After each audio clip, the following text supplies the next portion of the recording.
బరువు తగ్గడం చాలా సులభం, కానీ మనకు ఈ 3 విషయాల పట్ల పూర్తి అవగాహన ఉండాలి. అవేంటంటే, మొదటిది మనం బరువు పెరగడానికి గల కారణాలు, రెండవది ఎలా ఆరోగ్యంగా బరువు తగ్గాలి, మూడవది బరువు తగ్గాక ఆ బరువుని ఎలా మెయింటైన్ చేయాలనే విషయాలు.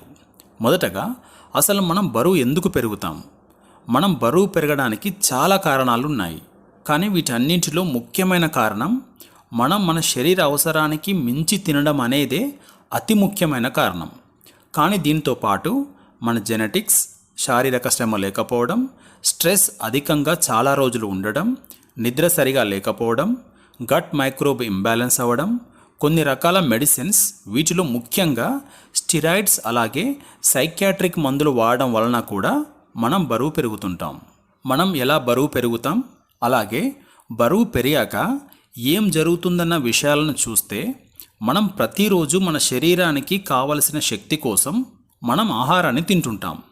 ఈ ఆహారంలో కార్బోహైడ్రేట్స్, ప్రోటీన్స్, ఫ్యాట్స్ మరియు ఫైబర్ తీసుకుంటాం. ఒక మనిషికి ప్రతిరోజులో సాధారణంగా సగటున 2000 కిలో క్యాలరీస్ శక్తిగల ఆహారాన్ని తీసుకోవాలి. ఈ అవసరం అందరికీ ఒకేలా ఉండదు. వారి వయస్సు మరియు వారు చేసే పనిని బట్టి కొందరికి ఎక్కువ కూడా అవసరం పడుతుంది. కార్బోహైడ్రేట్స్ 1 గ్రామ్కి 4 క్యాలరీస్, ప్రోటీన్ 1 గ్రామ్కి 4 క్యాలరీస్, ఫ్యాట్స్ 1 గ్రామ్కి 9 క్యాలరీస్, సాల్యబుల్ ఫైబర్ 1 గ్రామ్కి 2 క్యాలరీస్ శక్తిని ఇస్తాయి. మనం సాధారణంగా మనకు తెలియకుండానే ఈ కార్బోహైడ్రేట్స్ అంటే పిండి పదార్థాలు మరియు చక్కెరను, దీనితో పాటు ఫ్యాట్స్ని కలిగి ఉన్న పదార్థాలను ప్రోటీన్ మరియు ఫైబర్ కంటే ఎక్కువగా, అలాగే అవసరానికి మించి తింటున్నాం. మనం మొదటగా అవసరానికి మించి తిన్నప్పుడు మన శరీరం ఆహారం నుండి వచ్చిన శక్తిలో కేవలం కంటిన్యూయస్గా 5 గ్రాముల గ్లూకోజ్ని మాత్రమే రక్తంలో తక్కువ కాకుండా ఉంచుతూ మన బ్రెయిన్కి మరియు శరీర కణాలకు సరఫరా చేస్తుంటుంది. ఎప్పుడైతే ఎక్కువ గ్లూకోజ్ మన ఆహారం నుండి అందుతుందో మన శరీరం దానిని గ్లైకోజన్గా మార్చి లివర్ మరియు కండరాలలో స్టోర్ చేస్తుంది. కానీ మన లివర్ మరియు కండరాలు కొంతవరకు గ్లైకోజన్ని మాత్రమే స్టోర్ చేయగలవు. మనం అలానే అవసరానికి మించి ప్రతిరోజు తినడం వలన ఈ ఎక్స్ట్రా గ్లూకోజ్ ఫ్యాట్గా మారి మన చర్మం కింద ఉండే అడిపోస్ టిష్యూస్లలో ఉండే ఫ్యాట్ సెల్స్లలో ట్రైగ్లిజరైడ్ అనే ఫ్యాట్గా మారి స్టోర్ చేయబడుతుంది. ఇలా మనం రోజుల తరబడి అవసరానికి మించి ఆహారం తీసుకోవడం, అలాగే శారీరక శ్రమ కూడా లేకపోవడం వలన స్లోగా ఈ ఫ్యాట్ సెల్స్ పెరుగుతూ ఎక్స్ట్రా గ్లూకోజ్ను ఫ్యాట్గా మారుస్తూ మొదటగా మన పొట్ట చుట్టూ, ఛాతీ దగ్గర, భుజాల దగ్గర, మెడ దగ్గర, అలాగే తొడల దగ్గర ఫ్యాట్ ఎక్కువ అవుతూ బరువు పెరుగుతుంటాం. అలాగే దీనితో పాటు మన శరీర అంతర్గత అవయవాల చుట్టూ అంటే liver, pancreas, intestines, kidneys, heart చుట్టూ కూడా ఫ్యాట్ చేరుతుంది. దీనినే విజరల్ ఫ్యాట్ అని అంటుంటాం. ఇలా ఫ్యాట్ పెరగడం వలన బాడీలో ఇన్ఫ్లమేషన్ పెరుగుతుంది.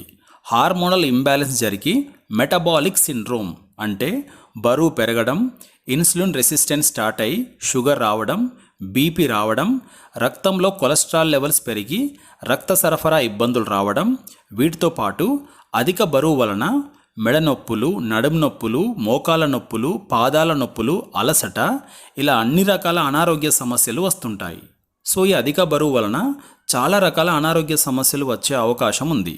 కాబట్టి ఆరోగ్యకరమైన బరువును మెయింటైన్ చేయడం చాలా మంచిది. ఇప్పుడు మనం బరువు ఎలా తగ్గాలి అనేది చూస్తే, మన శరీరానికి కావలసిన శక్తి కంటే తక్కువగా తిన్నప్పుడు మనం బరువు తగ్గడం జరుగుతుంది. కానీ దీనికి ముందు మనం మొదట హెల్త్ చెకప్ చేయించుకోవాలి. ప్రస్తుతం థైరోకేర్, అపోలో ఇలా ఎన్నో కంపెనీస్ తక్కువ ధరకే ఇంటికి వచ్చి బ్లడ్ శాంపిల్ని తీసుకొని రిపోర్ట్ని పంపిస్తున్నారు. ఇలా మన హెల్త్ చెకప్ చేయించుకుంటే మన HbA1c level, fasting blood sugar, D3, B12 vitamin levels, haemoglobin, uric acid, cholesterol levels, liver మరియు కిడ్నీస్ టెస్ట్ ద్వారా మన హెల్త్ స్టేటస్పై కనీస అవగాహన వస్తుంది. ఆ తర్వాత మనం బరువు తగ్గడం గురించి ఆలోచించుకోవాలి. ప్రస్తుతం మన 2 తెలుగు రాష్ట్రాలలో బరువు తగ్గడానికి ఎన్నో రకాల డైట్స్ని ఫాలో అవుతున్నారు.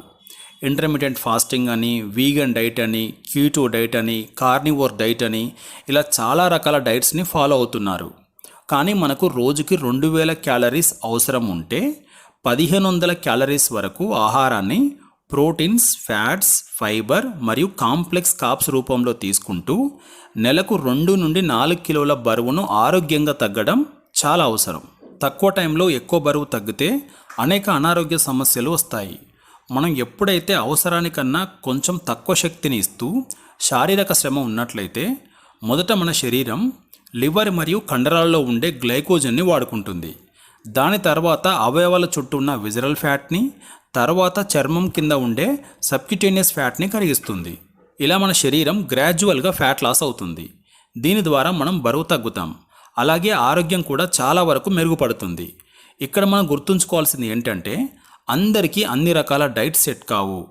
నేను వ్యక్తిగతంగా కొంత బరువు తగ్గడానికి కీటో డైట్, ఇది చాలా వరకు వీరమాచనని విఆర్కే డైట్ లాంటిదే ఫాలో అయ్యాను. మీకు ఏది సెట్ అవుతుందో మీ వయస్సు మరియు అనారోగ్య సమస్యలను బట్టి నిర్ణయం తీసుకోండి.